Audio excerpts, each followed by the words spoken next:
What's going on, YouTube, and welcome back to Goal Line Hockey. It's your boy, Kevin Forte. Today, we are taking a look at the Colorado Avalanche post-Mikko Rantanen trade.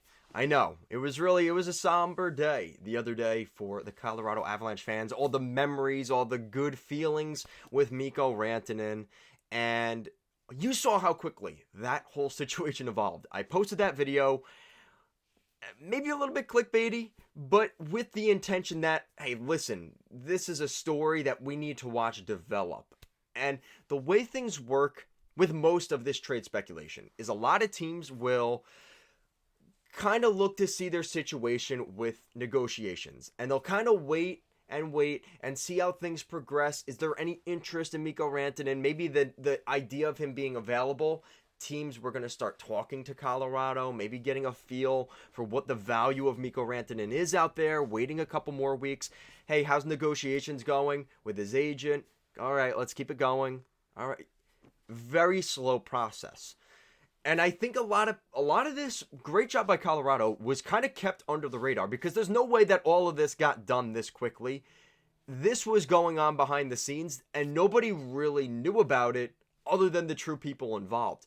And I think that's a good thing for Mikko Rantanen. It's a good thing for the team, honestly, because it was kind of like we heard the rumors about Rantanen probably around Monday or Tuesday last week, and then boom, Thursday he's traded. And I think that's a lesson we're going to learn through the rest of these trade rumors and things like that, just how quickly things can evolve. And we don't necessarily know everything that's going on behind the scenes. So keep that in mind the rest of the way. But I do want to talk about Colorado once again here because I think there's a lot of other stuff that can happen for the Avalanche before trade deadline day on March 27th. And stay tuned for the YouTube live stream we'll be doing that morning and throughout that day. So stay tuned for that. But I think Colorado has some work still to do. Now, if you look at their current situation right now, it's kind of interesting because they're positioning in the Central Division. The Central Division is not as strong as it typically is. And I think for Colorado, there is still a sense that they can make the playoffs. Maybe they aren't one of the best teams in the standings this year. But with 58 points at the making of this video, they currently find themselves fourth in the division, 8 points ahead of the next best team in the Central, which is the St. Louis Blues. They're probably going to be sellers at the deadline. They're 5 points ahead of the second wildcard team in Calgary. They have an 8-point cushion right now between themselves and missing the playoffs. So to make a Mikko Rantanen trade obviously is massive. But the fact they got players that can play right now in return, for the most part, gives them enough leverage here where they can go and make another move here. The amount of salary cap that was saved, Mikko Rantanen leaving, gives a lot of room here for Colorado to, if another team retains, say, 50% of a contract of, say, I'm just throwing out crazy names here, Brock Nelson or Sidney Crosby, well, they're able to do that now with their current situation. Another thing, in that trade, I don't fully expect the Colorado Avalanche to actually be drafting that second round pick they picked up in the Rantanen deal. I expect them to keep Necas. They're probably going to keep Jack Drury, I would assume. Jack Drury and Marty Necas stay, but that second and fourth round pick also gives them more draft capital now, where if there's a trade with the Islanders or the Penguins on Crosby or Nelson, if it's a second round pick that gets the deal done, they just got that second round pick to make that deal go through. They're able to do that now.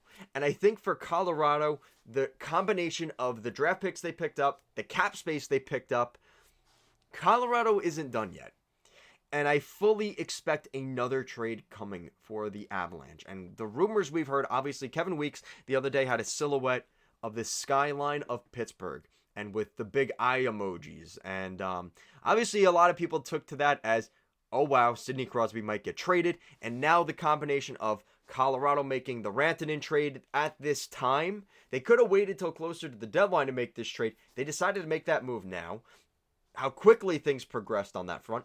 And then all of a sudden, now we're seeing this cap space, the draft capital, Rantanen gone, and then all of a sudden a picture of the Pittsburgh skyline. There is reason to believe something could be there. Now, I'm not necessarily saying that's what's going to end up happening. I think a lot of people love that idea, But I just think there is a lot of legacy behind Sidney Crosby in Pittsburgh, and I'm probably going to have to make an entire video on that.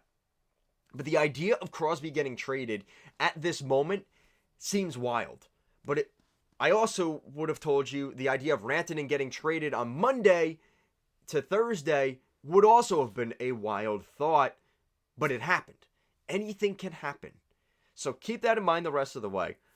I think Colorado, whether they end up trying to pick up another defenseman or whether they end up going with another forward or another center, if it's Crosby or Nelson, or I just keep throwing those two names out there. There's other names available, but you do wonder, right? Like maybe it's a Yanni Gourde in Seattle, like whoever it ends up being. I definitely think there's going to be interest in some kind of trade here for Colorado. Now, do they potentially take a swing on looking at other guys in maybe Vancouver at like a JT Miller or an Elias Pettersson? Are those guys that could draw interest? Potentially. I think there's definitely some reason to believe those guys could be options at the very least for Colorado if they wanted to go down that route. So keep an eye out on the Avalanche because I think they are quite active and they are looking to go for it again.